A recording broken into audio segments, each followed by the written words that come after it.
All right, guys, welcome back to your Everything College Football podcast. Today, me and Nick here are doing a preview and prediction for a ranked matchup between Army and Notre Dame. The Black Knights have already punched their ticket to the AAC title game, so playoffs are potentially still on the table, and a victory here against Notre Dame would boost them up their rankings significantly. 14.5-point underdogs, though. 44.5 is the total. 7 p.m. Eastern Time on NBC, live from Yankee Stadium in the Bronx. Looking at the Army offense, you start with Bryson Daly. This is a highly exciting quarterback who's been very productive on the ground. 1,062 yards, 21 touchdowns in 8 games, over 6 yards per touch.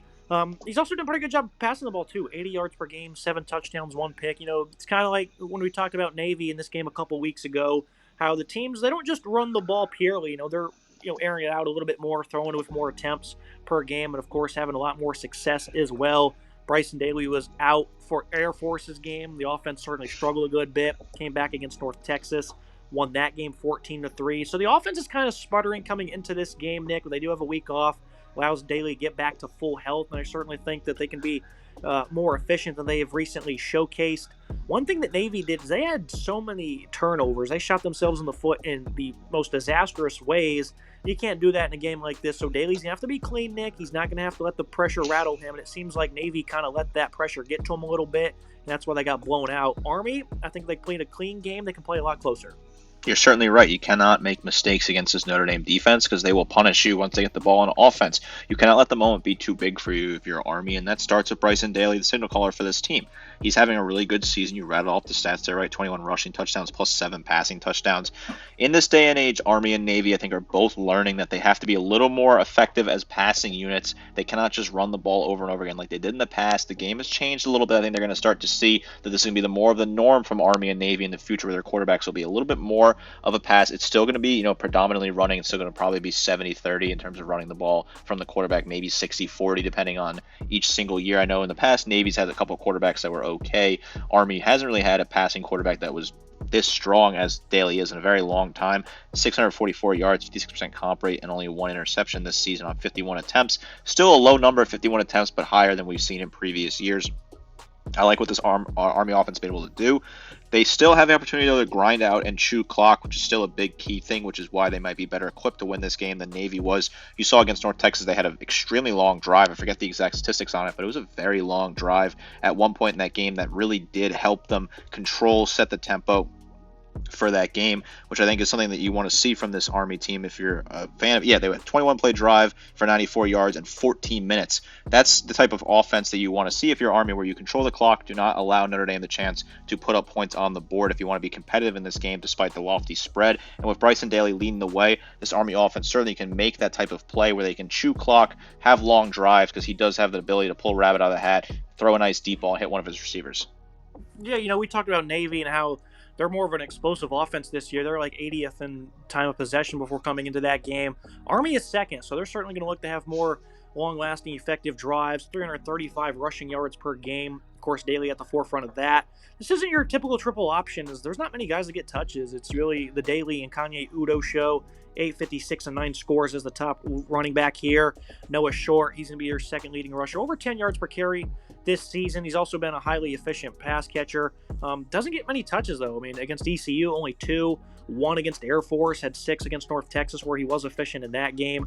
So a lot of his numbers really came off, big plays in September. This is still an efficient guy, though, who's been catching passes for them, and that's certainly an aspect of his game you can allude to. Other than that, Nick, there's not many guys that get touches in this game, but the ones that do are very good. Yeah, I think Udo is a really solid running back for this team. 6.7 yards per carry, 9 scores, 856. Noah Short's been solid as well, 10.7 yards per carry, 439, and 2 scores for him. I do like what I've seen there. You're right. It's a three-headed monster. That these are the 3 guys that get it. Short doesn't really get that many touches. He only has 41 attempts, which is significantly lower than the 128 for Udo and the 174 for Bryson Daly. So obviously they have their favorite players that they're going to want to use in this system. And, if it ain't broke, don't fix it. This team is unbeaten right now. They're 9-0. So obviously what they're doing on offense is working. They've had a pretty effective offense at points so far this season. I know they struggled against North Texas at times as well with the backup quarterback, but 35 points per game is not a bad number in my opinion so far this season. 21st in the nation, pretty good number when you think of it that way. So that if it ain't broke, don't fix it. Keep turning out your offense, and you should find some success here against Notre Dame. Now we look at an offensive line that's been very strong this year. You look at left tackle Connor Finucane. He's been a great run blocker for Army at left guard. Bill Kosdizaganis, he's also been really great in all regards. Brady Small's been a nice leader at center. Right guard Paulo Gennarelli. And then at right tackle, Lucas Scott, who's probably been their best offensive lineman. We talked about this as well with Navy. Nick, as how the service academies don't have much size up front. Army's a little bit bigger, though. Most of their guys are 305 to 315 pounds, so a little bit more size than the ships we're working with. Do you think that's going to be much of an advantage at all, or it's going to kind of be the same, where they're not really going to be able to win in terms of physicality, and they're just going to have to be better in terms of being able to grind things out and, being able to spark big plays every once in a while, really just being able to stay ahead of the stick. Do you think they have enough to do that? I think they're going to have to continue to stay in front of the six. I think it's going to be more of the latter of the point you just made there. They are a bit bigger than Navy, like you were alluding to, but still, they are very undersized, and it makes sense when you have to go through the rigors of being in a service academy. You can't be 350 and in a service academy. It's just not going to work out, even if you are an athlete for the football team. I think this offensive line is a little bit better than Navy's. I like Scott a lot on the right tackle position. He's a senior leader, been around this program for a while. This is a bit of a younger offensive line, especially on the interior when you look at Brady Small and Paulo Gennaro, who are two sophomores, definitely younger players, while the left side have two seniors as well. I like this offensive line, though. I think this is a unit that's solid. I think it's a strong physical unit here. They're a bit undersized, obviously, because they're a service academy. That's just going to be the case. Nothing you can really do about that. You can't avoid that at this moment in time, but I do like what this unit can do. I think they have a decent matchup here. I still expect the Notre Dame defensive line to have a good day, but I like Army's chances better than I like Notre Dame's chances, or Navy's chances, that is. Casey Reynolds is their leading pass catcher, 325 yards on 12 receptions. Didn't mention him. Now we move forward to a Notre Dame offense. This is a team that's really found their stride on this side of the ball, and it seemed like they were kind of limited early on in terms of passing with Riley Leonard really not being all that skilled of a passer, but he is a good leader. He's a good dual threat player for them. 215 yards against FSU, 214 and 3 scores against Virginia. When they played against Navy, he had 178 yards on 13 of 21 passing with 2 scores. This is a passing attack that's been marginally okay. He's completing 65% this year, only has 4 interceptions. And for this style of offense, you don't really need them to go out there and put up an abundance of numbers by any means. This is a team that has 8 different players with 10-plus receptions. I think it's a pretty deep room. Bo Collins, the Clemson transfer, leading the way. Jaden Greathouse right behind him. Jaden Harrison. I think Mitchell Evans is a pretty good tight end. Chris Mitchell hasn't got many touches this year. Jaden Thomas hit him as well. It's kind of disappointing, Nick. This is the style they've opted for this year because these are good pass catchers. I think, last year under Sam Hartman, if he would have been able to come back for another year, they would have exploded in terms of production. But these are guys that have all accepted their role, and they've accepted the offense, and that's why they're winning games. It's been a heck of a win streak for the Irish. What do you think of this passing attack, though, where they will probably have a bit of an upper leg, considering Army doesn't see this type of talent in conference play or even in practice? I know they just had a great game against North Texas. This is a completely different animal, though. A lot of depth here. This is a nice passing attack with solid depth. Doesn't have any crazy superstars jump off the page at you. I think Bo Collins is going to be your best player here. 390 for him, 13 yards per grab, and 2 scores. But they don't really have that superstar wide receiver that jumps out there. Just a bunch of different guys that really step up and work well together. Riley Leonard's getting better as a passer as the season goes on. Nearly 1,800 yards passing, 12 touchdowns to 4 picks, 65% comp rate. Good numbers there. I think they have some good players here. I like Mitchell Evans, the tight end. I think he's really solid. 2 touchdowns for him, 188 receiving. Jeremiah Love out of the backfield's not a bad receiver, 18 grabs and a touchdown for him. Chris Mitchell, Jaden Harrison, Jaden Greathouse are all having solid seasons. A by committee approach, I think that's what they wanted to do this year. They were never going to have just one particular guy that they hit. They were going to always spread out the wealth. A bunch of different guys here got double figure receptions so far this season. 8 guys have double figure receptions this season. That's a really good number. They also have some other players further down the depth chart that have got a few grabs here and there in the red zone. This is a solid pass attack. Riley Leonard's a good passer. He's getting better as the season goes on. And I like what this offense is able to do through the air. Now we go to a Notre Dame rushing attack. That's really the story of this offense.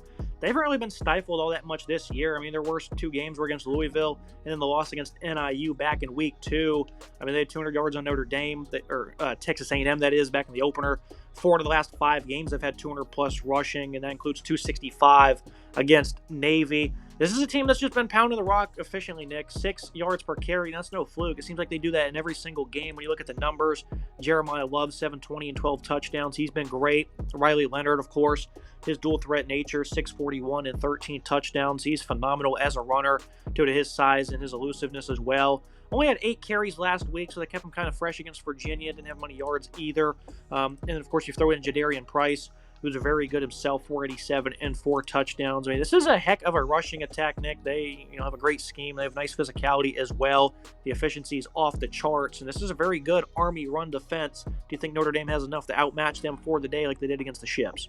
I really like what this rushing attack can do for Notre Dame. This is a very talented unit with some really strong running backs, led by Love, who's a really good back, 720 yards rushing for him, 6.3 yards per carry, and 12 scores, 72 yards per game is a good number. Obviously, Riley Leonard is a great threat on the ground. We've seen him have some success.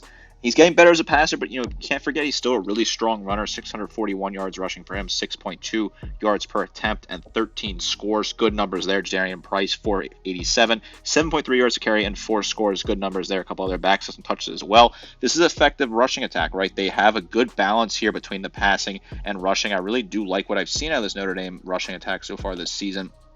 You figured Riley Leonard would be a really good rushing attack for this team. 216 rushing yards per game is a really good number.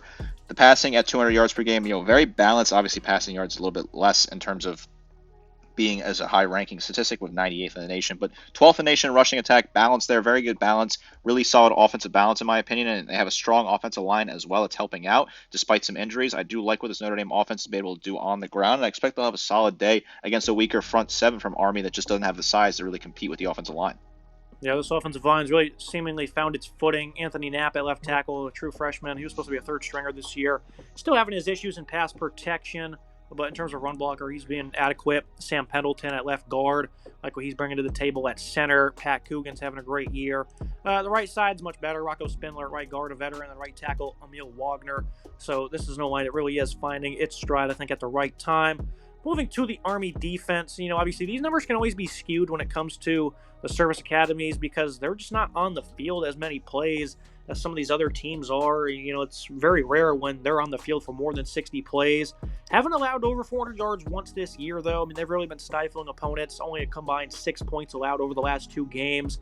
And the last time out, they were up against North Texas, a legitimate offense that puts up a lot of numbers, a lot of points. They move fast and in a hurry, and they held them completely in check. 214 yards passing, only 69 rushing. We'll stick with the rushing defense, Nick. I mean, they've only given up over 100 yards 3 times this year. Only 117 the Air Force. Obviously, they pound the rock a lot, so that's a pretty impressive mark there. Even though it's not the greatest of opponents, Elo Madzi, the outside linebacker, he's leading the charge for them. Cody Harris-Miller, Kyle Lewis, Trey Sophia. I mean, it's a defensive line that's really by committee. They all play a lot of reps. There's no real standouts outside of Madzi as the outside linebacker. And, when it comes to heat, Nick, on the D-line, I just don't know if they have enough to compete against the Irish here. So they have to find ways to create, and they might have to make it a little bit dirty and take some risks.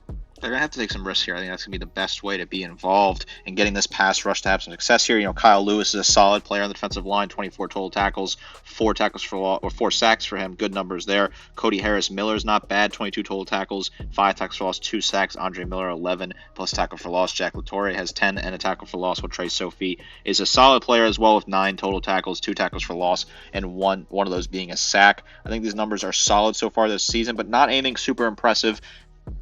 It's tough to judge a Service Academy defensive line here. They're good against, obviously 10.3 points per game given up is a really good number, second in the nation. But with how often they're on the field, it's kind of hard to judge that, really, when you look at it.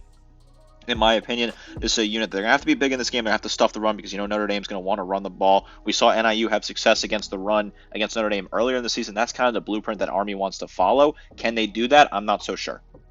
And again, they just don't have size. That's going to be a big problem coming into this game. A lot of guys in that 280, 300-pound range. They have plenty of guys that are below that size as well, so it's certainly not going to be optimal, but if they can make things dirty and play hard, they always have a chance. Army's going to do that. In the middle of their defense, they have some solid linebackers, Iden Thomas and then Caleb Fortner. These are average players. Thomas has been good against the run. Fortner a little bit better in coverage. Overall, they have been average, I would say. Brett Garina, he gets on the field a good bit as well. He's been a pretty impressive linebacker in his own right. These guys have just been average, Nick. We were talking about Navy, and I think Navy in these key areas that we've discussed were much better in this regard. They had headaches, so Army, it's going to be tough for them. At least the expectation is going to be tough for them to get many stops. But again, playing with hard toughness and physicality is always a great equalizer, and I think that's what Army will bring to the table. Certainly, in my opinion, Navy had a better linebacking core than Army does at this point in the season. This is still a decent unit. Andon Thomas is a good player, 59 total tackles, tackle for loss for him. Caleb Fortner is solid as well, 54 total tackles, 8 tackles for loss for him. Brett Grenna's not bad either, 34 total tackles, 4 tackles for loss, 3 sacks. And you mentioned Mendoza earlier, the outside linebacker. They move him around a lot and get a lot of usage out of him. 22 total tackles, 5 tackles for loss, 4.5 sacks. They got to be good in the middle here. It's a tough matchup, certainly, because they are very undersized, and you're going to see Notre Dame trying to attack the middle. They're going to try and use their size to an advantage on offense to win that battle. This is a tough matchup. It's definitely one of the biggest key matchups on the field. Can this middle of this defense stand up strong and be physical here? They're undersized. They're going to have to make up for it with clean tackling, use their fundamentals well, and avoid any silly mistakes. You can't shoot yourself in the foot here because Notre Dame is just going to absolutely punish you over and over again, like we saw in the game against Navy. We look at the secondary. I alluded to how they don't see talent like Notre Dame has on a weekly basis. But again, the game against North Texas, that's one of the best passing attacks in the country. Held them to 214, snagged 2 interceptions. That's a very encouraging effort coming into this game. Donovan Platt, Jaden Mays, those guys are going to be playing the most reps at corner. Justin Weaver's been very good as well. He'll get on the field a good bit. In the slot, Chance Keith, is an average guy. Gives up a lot of completions, though. And then at free safety, Casey Larkin, he's probably going to be their best player. This is a team, Nick, that they played very good last time out. So is that encouraging enough for you, or do you think that Notre Dame's probably going to present more of a challenge, which is hard to expect because that's an air raid attack that North Texas has. A lot of production coming your way, and they didn't see any of it a couple weeks ago.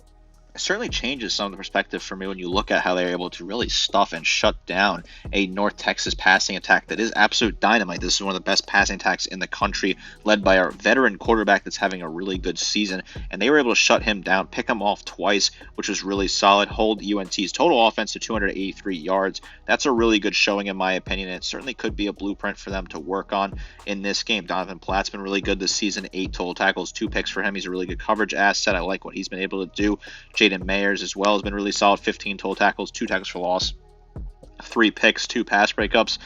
Max DiMonico has been solid as well, 39 total tackles, a tackle for loss, 2 picks for him, 4 pass breakups. Casey Larkin, Justin Weaver have been solid as well. Larkin, 33 total tackles, 3 interceptions. Weaver, 24 total tackles, and 2 interceptions for him. Good numbers here. This is a tough test. This is a by-committee approach, so it's certainly going to stretch out your secondary. You're going to have a lot of different guys making sure they're keeping tabs on a bunch of different wide receivers and including the backs out of the backfield. I like this matchup potentially. I think that there could be some success here from Army. I think they'll have a good day. I think they're going to lose this game because they're going to struggle to defend the run. I think they'll have a good day defending the pass. You look at Notre Dame defense, they've also been very sound this year against the run. They've only given up 1 game of 200-plus rushing this year, and that was to Navy. They only had 222 yards on 43 attempts. That's a pretty nominal number for the offense you're facing. I thought they defended it very well. They gave up 1 big rushing touchdown to Horvath. I think it was a 50-yarder or something like that. Other than that one play, though, they are able to recover 5 fumbles. They even had an interception. Now, a lot of them was just Navy blatantly putting it on the ground, Nick, and Army, you already know they're going to play, I would assume, more disciplined than that.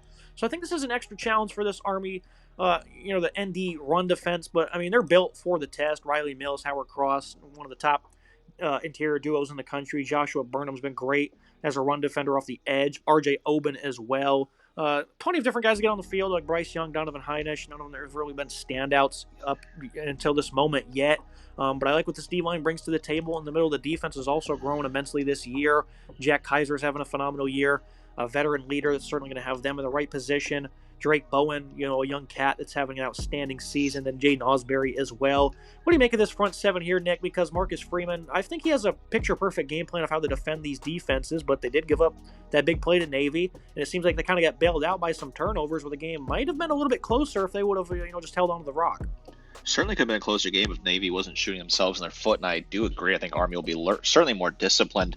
I'll talk about the linebackers first here. Jack Kaiser, a great leader for this team, a veteran, a guy you really want to have in the middle of your defense. 52 total tackles, 2 tackles for loss, 1 sack for him. His partner, Drake Bowen, has 48 total tackles, 2 tackles for loss, 1 sack for him. 100 tackles between the two of them. You can't ask for much more there. Jaden Ashbury is a really solid coverage asset at linebacker. 36 total tackles, 3 tackles for loss, a pass breakup, and a fumble recovery for him. On terms of defensive line, Riley Mills has been solid, 31 total tackles, 6 sacks for him. He's really solid in getting the backfield. Donovan Heinisch and Howard Cross are 2 solid players, both 23 total tackles. Cross 6 tackles for loss, 4 sacks. Heinisch 4 tackles for loss, 3.5 sacks. Good numbers there. RJ Oben 14 total tackles, and Bryce Young 13 total tackles plus 2 tackles for loss. I really like this front 7. They're a physical unit. We saw them play well against Navy, even if they had a couple lapses here and there and let some big runs break through. This is a good unit against the run. This is a big opportunity for them to show that they can still hold up against the test, though, because this is going to be a rushing attack in Army that's going to attack you over and over again. Can you stand strong? Can you avoid making mistakes and avoid giving up those big plays? Yeah, they also held Georgia Tech to 64 rushing yards. I think that's important because this is a rushing attack that had 271 against Miami with a backup running back for most of the game, a hobbled quarterback. So it's another impressive notch on the resume. Looking at the secondary, obviously their responsibilities in this game will be completely different than any other, but the secondary's been very impressive this year, and it's important to talk about. 48% comp rate, 6 touchdowns allowed, 15 picks. They've had, an interception in 4 straight games, 8 of them, matter of fact, over the last 4. Certainly not facing the toughest passing attacks by any means, but these guys are going to be tough to crack. And Navy certainly didn't have any success in that regard either. But the responsibilities are simple. This is a secondary that's going to have to be sound when it comes to tackling, especially up in the box, being disciplined against play action. And they were good in all regards in that game, Nick. Leonard Moore, Christian Gray really being forced into some tough roles since Benjamin Morrison went down. You look at slot corner Jordan Clark, a phenomenal veteran having an elite season in coverage. Xavier Watts is also having another phenomenal year. Aiden Schuler gets on the field a good bit. Safety, Rod Hurd as well. I have no issues here, Nick. I think the secondary is going to be pretty top-notch. I don't think they're going to get beat in those regards. I think they'll be sound in tackling, but I think even more so they'll be disciplined in coverage, and they're not going to get beat downfield in this one. I have no issues here either. I think, you got to be careful on the play action, though. Don't bite in the play action. That certainly is a key to look at. Xavier Watts, 37 total tackles for him, 4 picks, 8 pass breakups. He's been incredible in coverage, a great leader at safety. Rob Hurd's been really solid as well, 28 total tackles for him, plus a tackle for loss. Leonard Morris stepped up, 28 total tackles, 2 interceptions, returned for 6 yards total, that is. Adon Schuler has been solid as well, 27 total tackles, 2 tackles for loss, 3 interceptions, including a pick 6, 3 pass breakups. Benjamin Morrison, 4 pass breakups, 20 total tackles. Christian Gray, 17 total tackles, a pick, and 5 pass breakups. Some other pieces are solid as well. This is a good secondary, right? This is a unit that's been really solid against the pass here. Army's not going to totally test them, but you got to be disciplined. You're going to probably move a few pieces into the box here and there to try and fight the run. Got to be clean, got to tackle well, got to make sure you have good fundamentals here. Can't avoid any silly mistakes, cannot get beat on the rare opportunities that Army does throw the ball. Got to stay strong, stay disciplined, and be on your front foot the entire game. The tape, the team comparisons. I'll just keep it quick and dry, Nick. I won't even ask you for a comment. Notre Dame's going to get the edge in every regard. No conversation to be had. Final thoughts on the prediction. Keys to the game, I think, for Army. Got to dominate the clock, collapse the run on the edges, force them on the inside. And I know that's where they thrive as well. But, if you're off balance, having to chase guys to the boundaries and also trying to defend the interior, it's going to make the job so much harder for you. So if you can tighten up one regard, force them to the inside, it'll make your job a lot easier. And I think just play mistake-free ball for Notre Dame. What Navy did, that's what Notre Dame needed to avoid in that game against the Ships, was giving them free possessions, and they didn't. They didn't do that at all. The other team did, and that's why they were able to win so big. Stay disciplined in the secondary as well. I think this game is going to go similar to how the Navy game went, Nick. I think Army will protect the ball a lot better, but they just can't compete in these games. I don't know what to tell you. I just don't think it's possible. They don't have any edges anywhere other than this is a scheme, and they like to dominate clock. Marcus Freeman's a great defensive coach. They're going to have a perfect game plan. I think Army's better than Navy, so I think they'll keep the game a little bit closer, but the Irish will cover this one with ease. 45-20 ranked matchup, doesn't matter. It's going to be an easy win for the Irish, but the intrigue's great, especially being at Yankee Stadium and both of them being in the top 25. 2 good football teams playing ball. It just won't be close because styles make matchups. I bought into the hype last time. I picked Navy to cover the spread. I thought about picking Army here, but I'm going to end up going to pick Notre Dame to cover the spread. Certainly intriguing playing at Yankee Stadium, a bit of a weird field design, something a little bit different in this matchup, which I think is certainly something you have to keep an eye on because that field's kind of laid out very, very odd, a different style of field. compared to other football games played at baseball stadiums that you've seen, like the Holiday Bowl, the Fenway Bowl. The Yankee Stadium design is especially different than those, looks a little unique, so that may provide some sort of challenges, different than the one they had at Wrigley just this past week for the Ohio State game as well. But I think Notre Dame will win this game. I think Notre Dame will have really a strong crowd presence as well. They have a great fan base in the New York metropolitan area. We saw that at the game against Navy just a few weeks ago. I think they understand the script, like you said there. You got to play disciplined football. Be good in the secondary, keep yourself on your foot. If you fall asleep in the secondary and let Army take advantage of that, that could certainly be an issue. This could be a low-scoring game. The total's pretty low. I think they might get close to eclipsing that total. You have them eclipsing that total. As long as Army can find a way to force turnovers, they could be competitive in this game. I just don't trust that defense to do so. No mistakes from Notre Dame. Get out of this one clean and move on to, continue to build your resume at this moment in time. Army, it's been a fun story, certainly, and I'd love to see this team win. And we'll be pulling very hard for them on Saturday night, but I just think Notre Dame is firing on all cylinders. They're playing good football. They're playing clean football, and that's the biggest thing here is do not give Army a chance. Score early. Try to pull away from this one. Try to be comfortable. Don't make any mistakes early on, and give Army a chance. It's a very exciting matchup, a top 25 matchup, certainly worth watching in prime time on Saturday night if your team is not playing in that time slot. But I like Notre Dame to win this one. I like them to cover the spread as well and move on to 10-1 with eyes firmly set on the college football playoff. That's me for today's episode. Make sure you guys like, comment, subscribe. See you next time.